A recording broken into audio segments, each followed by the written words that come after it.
1428 அடுத்த செய்தியாக இமாம் புகாரி கொண்டு வரக்கூடிய இந்த செய்தி இம்ரான் இப்னு ஹுசைன் ரதியல்லாஹு அன்ஹுமா அவர்கள் அறிவிக்கிறார்கள். இம்ரான் இப்னு ஹுசைன் ரதியல்லாஹு அன்ஹுமா நம்ம ஏற்கனவே சொல்லியிருக்கிறோம் ஏண்டா, அதாவது இம்ரான் இப்னு ஹுசைன் என்றா அதுங்க இம்ரான் தான் அதை அறிவிக்கிறார். அப்போ ரதியல்லாஹு அன்ஹுன்னு தான் என்ன செய்யணும், சொல்லணும். ஆனால் தந்தையும் முஸ்லீமாக இருந்தால் ரதியல்லாஹு அன்ஹுமாண்டு தான் என்ன செய்யும், அதில் வரும். அப்துல்லா இப்னு உமர் ரதியல்லாஹு அன்ஹுமாண்டு வரும். காரணம் அவருடைய தந்தை எனது முஸ்லீமாக இருப்பதனால. அப்போ இந்த இடத்துல அதாவது இப்போ உமர் இப்னு ஹத்தாப் என்று சொல்கிற நேரத்தில் ரதியல்லாஹு அன்ஹுமான்னு சொல்ல மாட்டோம், ஏன்னா தந்தை முஸ்லீமாக என்ன செய்யலை, இருக்கலை. அப்போ இங்கே இம்ரான் இப்னு ஹுசைன் ரதியல்லாஹு அன்ஹுமா. இன்னொரு விஷயம் என்னென்னு சொன்னால், இம்ரான் இப்னு ஹுசைனை பொறுத்த வரைக்கும் ஜமல் யுத்தம், அதுபோல் சிஃபின் யுத்தம், இது போன்ற யுத்தத்தில் கலந்து கொள்ளாமல் தவிர்த்த நபித்தோழர்களில் அவரும் ஒருவர். ஒதுங்கி இருந்தாங்களே, ஒதுங்கி இருந்த நபித்தோழர்களில் இவர்களும் ஒருவர். இந்த இம்ரான் இப்னு ஹுசைன் ரதியல்லாஹு அன்ஹுமா அவர்கள் அறிவிக்கிறார்கள், அனின் நபி ஸல்லல்லாஹு அலைஹி வஸல்லம், ரசூலுல்லாஹி ஸல்லல்லாஹு அலைஹி வஸல்லம் அவர்கள் வழியாக கால ஹைருக்கும் கர்னி, ஹைருக்கும் கர்னி. இமாம் புகாரி இதை எங்கே கொண்டு வராரு, உலக அதாவது மோகம், அதாவது உலக அலங்காரங்களில் மூழ்கி விடுதல், அதில் போட்டி போடுதல் என்ற பாடத்தில் கொண்டு வரார். ஆனால் நீங்கள் அதில் பார்க்கலாம், உலக மோகம் சம்பந்தமான எந்த சப்ஜெக்டும் அதில் இல்லை. உலக மோகம் சம்பந்தமான எந்த சப்ஜெக்டும் அதில் இல்லை. உலக மோகம் சம்பந்தமாக இதில் மூழ்கி விடுவதில், அதில் போட்டி போடுதல் சம்பந்தமாக எதுவுமே அதில் இல்லை.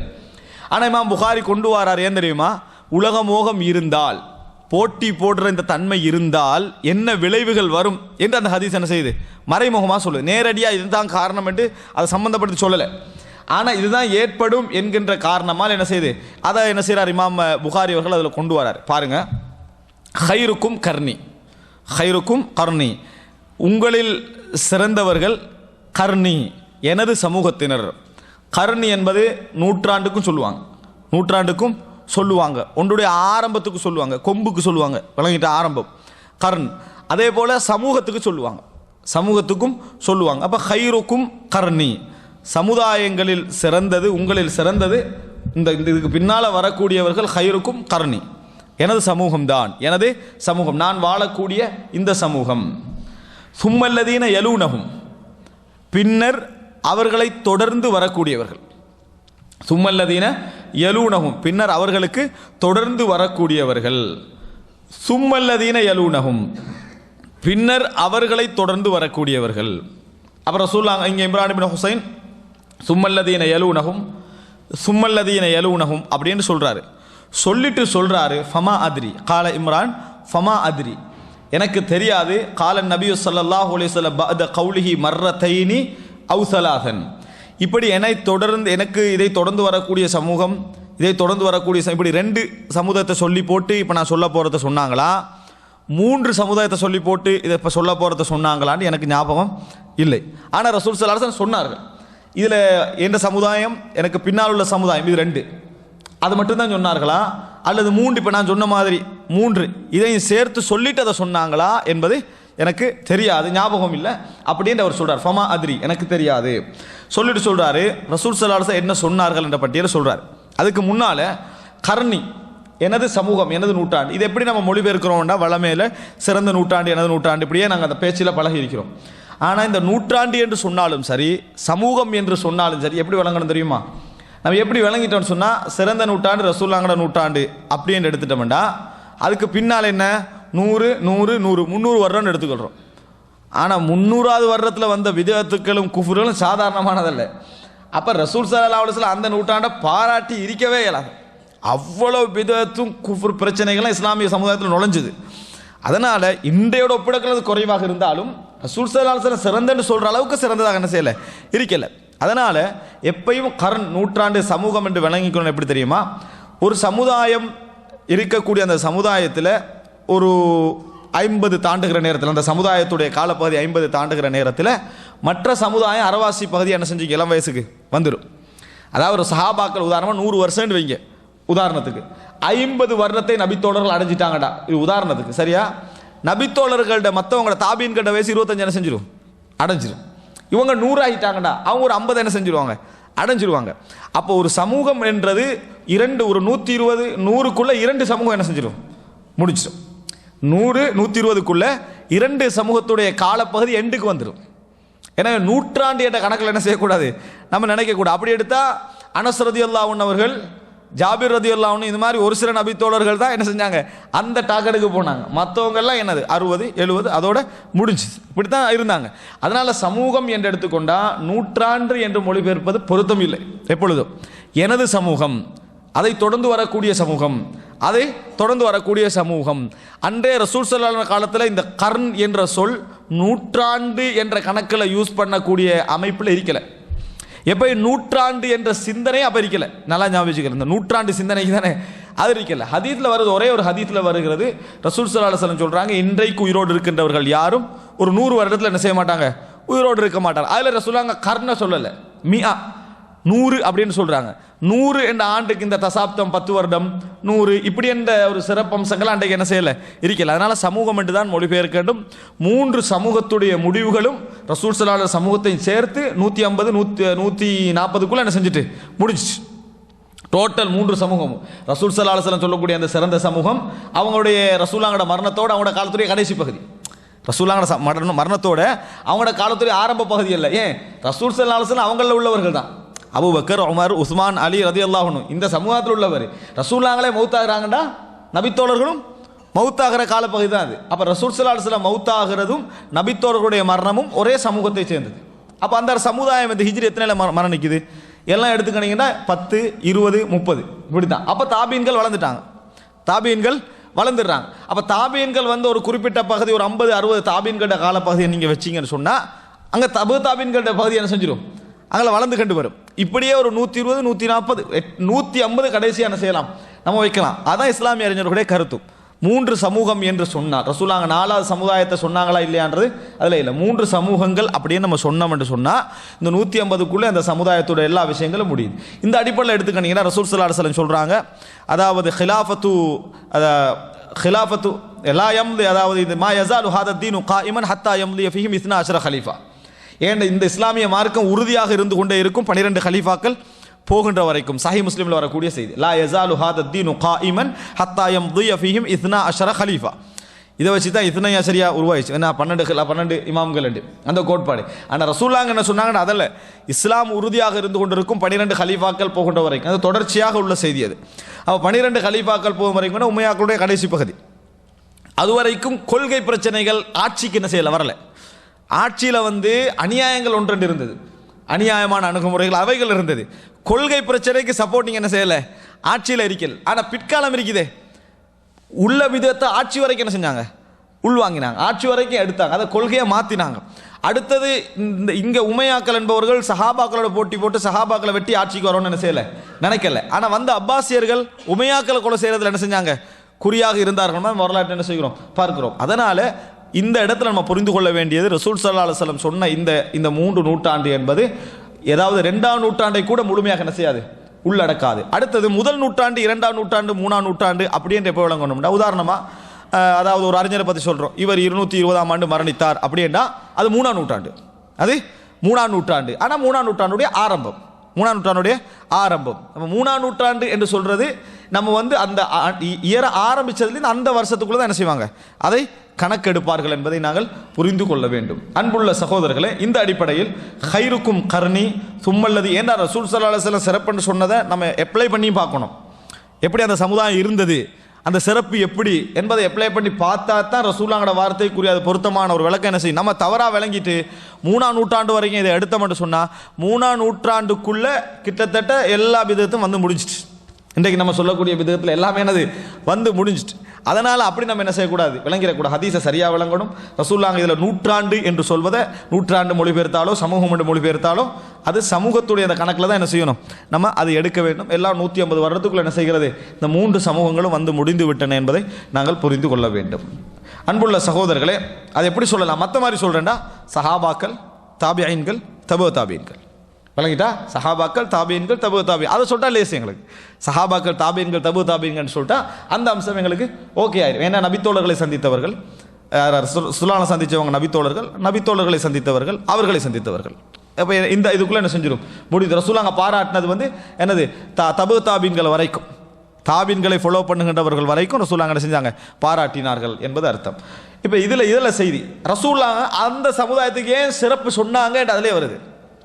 அந்த சமுதாயத்துக்கு ஏன் சிறப்பு சொன்னார்கள் அப்படி என்றால், சும்ம யகூனு பஅதஹும் கௌமுன் யஷ்ஹதூன வலா யுஸ்தஷ்ஹதூன், சும்ம யகூனு பஅதஹும் கௌமுன் யஷ்ஹதூன் வலா யுஸ்தஷ்ஹதூன், பின்னர் ஒரு சமுதாயம் உருவாகும், அதுக்கு பின்னால் வரக்கூடியவர்கள் எப்படி இருப்பார்கள்டா, யஷ்ஹதூன் வலா யஸ்தஷ்ஹதூன், இது உடனே உருவாகுவார்களா அல்லது அங்கே கொஞ்சம் கொஞ்சமாக ஆரம்பித்து அபிவிருத்தி அடைஞ்சு இப்போ இன்றைய நூற்றாண்டு மாதிரி முழுமை அடையுமா, அது அதில் என்னது இல்லை.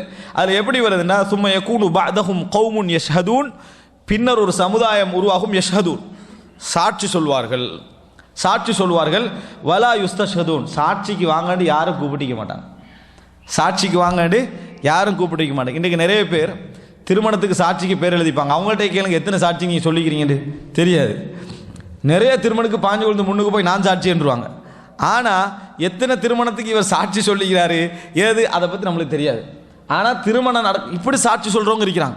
திருமண மஜ்லிஸ்களில் குறிப்பாக அன்றைக்கு யாரோ ஒருத்தர் முக்கியமான ஒரு நபர் வந்துடுவார், அவரை என்ன செஞ்சிருவாங்க, முற்படுத்திடுவாங்க. அவர் அதுக்குரிய என்ன நடக்குதுன்னு தெரியாமல் சாட்சி சொல்கிறவங்க திருமண மஜ்லிஸில் நிறைய என்ன செய்யலாம், நீங்கள் காணலாம். முதலா சாட்சி அவங்களோட பேர் என்ன அப்படின்னு எழுதிக்கணும், அவருக்கு இதுக்கு என்ன ரிலேஷன், ஆனால் அவர் சாட்சி சொல்லிடுவார். இந்த பண்பு சஹாபாக்கள காலத்தில் என்ன செய்யல இருக்கிறது. சாட்சி என்பது இஸ்லாத்தில் எந்த விஷயத்தில் சாட்சி சொன்னால் அது இறைவனை வச்சு சாட்சி சொல்கிற விஷயம். இறைவனை சாட்சி என்பது இஸ்லாமிய பார்வையில் ஒருத்தரோட களத்தை எடுக்கக்கூடிய இடத்துக்கு வருது, மரண தண்டனைக்கு வருது. அப்படி இந்த விபச்சாரத்துக்கு 4 பேர் சாட்சி சொல்கிறாங்கன்னா அது என்ன, அல்லாஹ்வுடைய சட்டத்தை நடைமுறைப்படுத்துறதுக்கான அந்த சாட்சி. இந்த சாட்சியம் என்கின்ற பகுதி, அதாவது சொல்ல முந்தைய ஓடி வந்து சாட்சி சொல்கிற மாதிரி என்ன செய்வார்கள், இருப்பார்கள். பாருங்க, யஷ்ஹதூன வலா யுஸ்தஷ்ஹதூன் சாட்சிக்கு வாங்கன்னு கூப்பிட்டுருக்க மாட்டாங்க, ஆனால் சாட்சி சொல்வார்கள். வயஹூனூன் வலா யுத்தமனூன் மோசடி செய்து கொண்டே இருப்பார்கள். வலா யுத்தமனூன் அவர்களுக்கு ஏதாவது ஒரு அமானிதத்தை அவரிடத்தில் ஒப்படைக்க முடியாது, அந்த அமானித பேணுகின்றவர்களாக அவர்கள் இருக்க மாட்டார்கள். வயன்துரூன் வலா யஃபூன் நேர்ச்சை வைக்கிறதுல வேகமாக இருப்பார்கள், நிறைய பின்தங்குவார்கள். நேர்ச்சை வச்சா அன்றைய நபித்தோழர்களுடைய அந்த நேர்ச்சையெல்லாம் பார்த்தீங்கன்னா, ஜாகிலிய காலத்தை உமர் ரலியல்லாஹு அன்ஹு ஒரு நேர்ச்சை வைக்கிறாங்க. ஜாகிலிய காலத்தில் நேர்ச்சை வச்சுட்டு ரசூல் ஸல்லல்லாஹு அலைஹி வஸல்லம் மக்கா வெற்றிக்கு போகிற ஹுனைன் யுத்தம் நடக்குது. அந்த நேரத்தில் ரசூல் ஸல்லல்லாஹு அலைஹி வஸல்லம் கேட்குறான் உமர் ரலியல்லாஹு அன்ஹு அவர்கள், நான் நதர்து ஃபில் ஜாஹிலியா நான் அத்தக ஃபில் மஸ்ஜித், நான் மஸ்ஜிதில் ஏத்திகாஃப் இருக்கணும் முன்னாடி ஜாஹிலிய காலத்தில் என்ன செஞ்சேன், நான் ஒரு நேர்ச்சை வச்சு இந்த நிறைவேற்றவான்னு கேட்டாங்க. ஒரு நாள் இருக்கணும் முடியும். இப்போ ரசூல் ஸல்லல்லாஹு அலைஹி வஸல்லம் சொன்னாங்க, ஓஃபி நதரக் நிறைவேற்றுங்கண்ணா.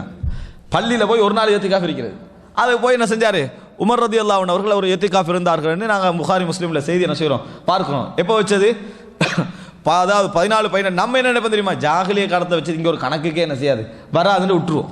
ஆனால் அவங்களோட பார்வையில் அப்படி இருக்கல, நேர்ச்சை நிறைவேற்றணும், நேர்ச்சை நிறைவேற்றணும் என்ற மனது இருந்தது. அப்போ பாருங்க, வயன்துரூன வலா யஃபூன் நேர்ச்சை வைப்பார்கள், நிறைவேற்ற மாட்டார்கள். வயத்ஹரு ஃபீஹி முஸ்ஸிமன் கொழுப்பு அதிகரிக்கும் நாங்கள் சொல்லலாம். அன்றைய காலகட்டம் கொழுப்பு அதிகரிக்கக்கூடிய காலகட்டம் நாங்கள் சொல்லலாம். சுப்ஹானல்லாஹ், எப்படி கொழுப்பு அதிகரிக்கும். தமிழ் புகாரியுடைய டிரான்ஸ்லேஷன் பாட்டு பிரக்கெட்டில் பருமன் தொந்தி என்று போட்டிக்கிறாங்க. எப்படி போட்டிக்கிறாங்க, பிரக்கெட்டில் தொந்தி அப்படின்னு போட்டிக்கிறாங்க. ஏன்னா கொழுப்பு விளங்குறடா, அதுதானே கொழுப்பு விளங்குறட, தொந்தின்னு போட்டிக்கிறாங்க. அப்படி என்னன்னா சிமன் அப்படின்றது கொழுப்பு விளங்குறதுக்கு கொஞ்சம் கொஞ்சம் இடம் இருக்குது. அப்போ என்னன்னு சொன்னால் இது அதிகரிக்கும் என்று ரசூல் ஸல்லல்லாஹு அலைஹி வஸல்லம் சொல்கிறாங்க. சுப்ஹானல்லாஹ், பாருங்க எப்படி இருக்குன்னு. வயத்ஹரு ஃபீஹி முஸ்ஸிமன் அதாவது அவர்களிடத்தில் கொழுப்பு அதிகரிக்கும். அப்படின்னு அர்த்தம். கொழுப்பு அதிகரிக்க மாட்டா என்ன, ரசூலான காலத்து இந்த ஒருத்தருக்குமே கொழுப்பு இல்லைன்னு அர்த்தம் இல்லை. சௌதா ரலியல்லாஹு அன்ஹு அவர்கள் கொழுத்தவர்கள், சௌதா ரலியல்லாஹு அன்ஹு அவர்கள் கொழுத்தவர்கள், கொழுத்த நபி தோழர்கள் இருந்தார்கள். ஆனால் பார்க்குறவர்கள் 75 பேர் கொழுத்தவர்களாக என்ன செய்யலை, இருக்கல. இந்த காலம் எப்படி இருக்கும் தெரியுமா, கொழுப்பு அதிகரிக்கும். யாரை பார்த்தாலும் நடந்துக்கிட்டு தான் தெரியுமா இருக்கிறாங்க. என்ன கொழுப்பு அதிகரிக்கும் போட்டுட்டு வணங்கிட்டா இது அதிகரிக்கும் சொல்லுவாங்க. அப்போ என்னத்தை ரசூல் இங்கே சொல்ல வராங்க, புகாரி இமாம் இது கீழே கொண்டு வராங்கன்னா என்னத்தை சொல்ல வராங்க தெரியுமா, இதெல்லாம் உலக மோகத்துடைய அடுத்த விளைவு.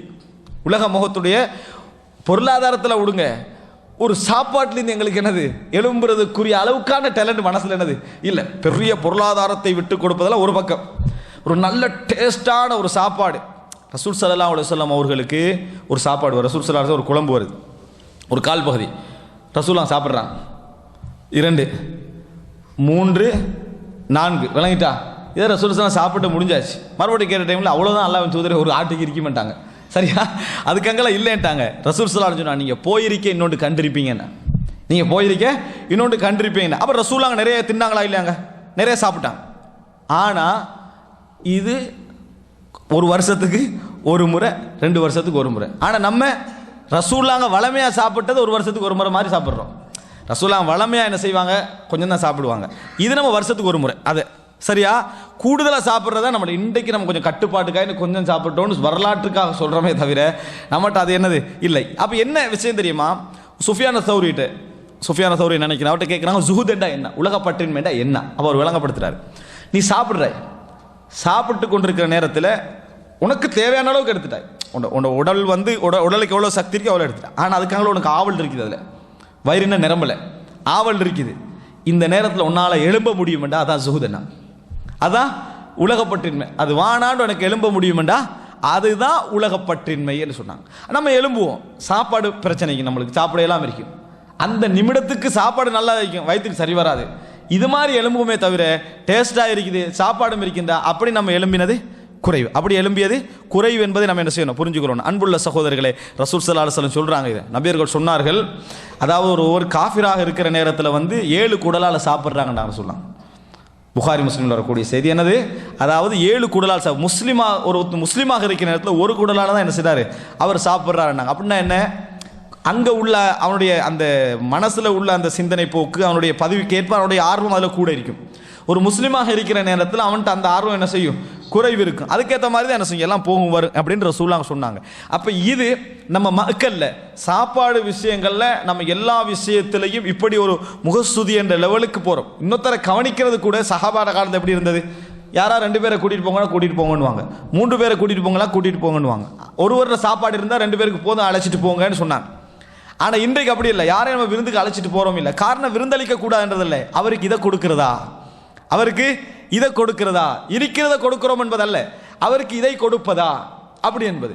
இந்த அளவு இது. அது மட்டுமல்ல, அவரும் அப்படி நினைப்பாரான்னு கேட்டால் அவரும் அப்படி இல்லை. ஒரு விருந்தாளியை அழைச்சிட்டு போய் ஏலாட்டு சொல்ல வேண்டியதானே, அழைச்சிட்டு போய் என்ன தந்தான் தெரியுமா, அவர் அதே மனநிலையில தான் இருக்கிறார். அப்போ இவனுக்கு நியாயமான ரீசன் கூட்டிகிட்டு போகாமல் இருக்கிறது. இந்த மாதிரி பேசுகிறாக்கள் தான் கூட என்பதனால கூட்டிகிட்டும் போகிறாங்க. இல்லை, நம்ம அப்படி தெரியக்கூடிய மக்கள் கொஞ்சம் தான் என்ன செய்கிறாங்க, இருக்கிறாங்க. அன்புள்ள சகோதரர்களே, இதனால் இந்த மாதிரியான ஆடம்பரம் என்றைக்கு உணவுல காட்டப்படுதோ, சாதாரண விஷயத்திலே மனிதன் அதை விட்டு கொடுக்க தயார் இல்லை என்றால் அவன் மற்ற எல்லா விஷயத்திலும் என்ன செஞ்சிருப்பான், மோசடி நிலைமைக்கு போயிருப்பான் என்பதனால தான் இமாம் புகாரி என்ன செய்கிறாரு, இது எந்த இடத்துல கொண்டு வர அமானித மோசடி நடக்கும், சாட்சிகள் சொல்லப்படுவதற்கு முன்னால் வேகமாய் போய் சொல்லுவாங்க, அவர்களுக்கு மத்தியில் கொழுப்பு அதிகரிக்கும். ரசூலுல்லாஹ் சொன்னாங்க, மறுமை நாளில் அதாவது அதீம சமீன், கொளுத்த சில பெருத்த மனிதர்கள் அல்லாஹ்விடத்திலே வருவார்கள். ஒரு ஈயுடைய இறகுக்கும் அல்லாஹ் மரியாதை கொடுக்க மாட்டானா, ஒரு ஈயுடைய இறகுக்கும் அவருக்கு எந்த மரியாதை என்ன செய்யாது, இருக்காது அப்படின்னு ரசூலுல்லாஹி ஸல்லல்லாஹு அலைஹி வஸல்லம் சொன்னார்கள். அப்படின்னா என்ன, இங்க வந்து விமர்சிக்கப்படுவது கொழுப்பையோ மெலிவையோ அல்ல, அது மனிதனுடைய இயல்பில் ஏற்படக்கூடியவைகள். இதற்கு பின்னால உலக மோகம் உங்களை அந்த இடத்துக்கு கொண்டு வந்திருந்தால், இயல்பல்ல உலக மோகம் உங்களை கொண்டு வந்திருந்தால் அது அந்த காலத்திலே விளங்கும். எப்படி 75% இந்த நிலைமை யாருக்கும் வர என்னது வாய்ப்பில்லை. ஒரு சமூகத்தில் அதுதான் கூட வருதுண்டா எங்கேயோ என்ன செய்யுது, பிரச்சனை இருக்கிறது என்பது அர்த்தம் என்பதை புரிந்து கொள்ள வேண்டும். அன்புள்ள சகோதரர், நினைச்சு பாருங்க, ஒரு சமுதாயத்துடைய வீழ்ச்சி, அதனுடைய பலகீனத்தை ரசூலுல்லாஹ் எங்கிருந்து யோசிக்கிறாங்க, கொழுப்புலிந்து யோசிக்கிறாங்க, மெட்டீரியலாக யோசிக்கிறாங்க, எங்கேயோ ஒரு அம்சத்தில் யோசிக்கிறாங்க ரசூலுல்லாஹ். அப்போ இது வஹியுடைய அம்சத்திலிருந்து பேசப்படக்கூடிய விஷயங்கள். அன்புள்ள சகோதரர்களை, உலக மோகத்தில் நம்ம குறைக்கணும்னு நினைக்கிறவங்க வெறும் பொருளாதாரத்தை மட்டும் கற்பனை பண்ணக்கூடாது. நம்ம எதிலெல்லாம் தேவையில்லாத ஆர்வத்தில் இருக்கிறோம் என்ற பகுதியை என்ன செய்யணும், நாம யோசிக்க வேண்டிய ஒரு பகுதி.